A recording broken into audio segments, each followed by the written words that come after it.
គោរពជំរាបសួរទៅកាន់បងប្អូនទាំងគ្នាបាទខ្ញុំបាទចាស់តតានបងប្អូនបាទមកទៀតហើយនឹងហើយបងប្អូនបាទយើងទៅរៀបចំរួចរាល់បានមួយគ្រឿងទៀតបាទប្រភេទ Honda CR-V ឆ្នាំ03បងប្អូនបាទពណ៌ខ្មៅបាទយើងទៅរៀបចំរួចរាល់ទេបងប្អូនណាដែលសួររកបាទប្រភេទ Honda ស៊េរីខ្ពស់បងប្អូនបាទ03ឥឡូវយើងមានហើយបាទរៀបចំរួចហើយបាទយើងបន្ថែមបាទគ្រឿងតិចតួចទៀតបងប្អូនបាទសិនមកលេខស្អាតបាទក្នុងស្អាតបាទឯកសារគ្រប់ចំនួនបាទ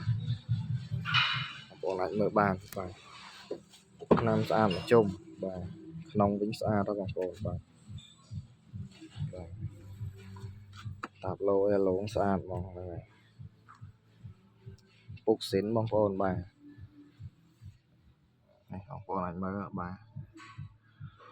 ដបអីស្អាតអត់មានធ្លាក់មានអីទេបងប្អូនបាទ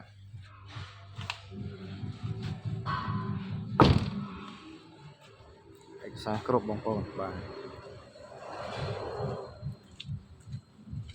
បងប្អូនមើលខាងមុខបាទឡងសិនន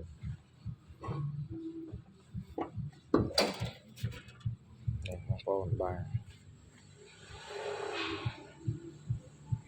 ឡាននៅស្អាតសមរម្យបងប្អូនបាទតម្លៃធូរឲ្យបងប្អូនបាទចិត្តចូលឆ្នាំតម្លៃពិសេសបាទ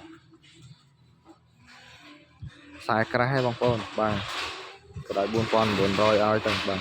ចិត្តចូលឆ្នាំមានតម្លៃពិសេសជូនស្អាតណាស់បងប្អូនបាទ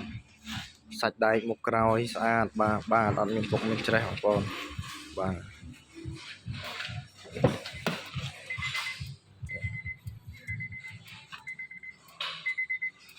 បងប្អូនណាស្រឡាញ់ចង់បានបាទតេតងមកលើមកបាទទីតាំងបាត់ដំបងបងប្អូនបាទមានចំណាប់អារម្មណ៍តេតងមកបាទអរគុណ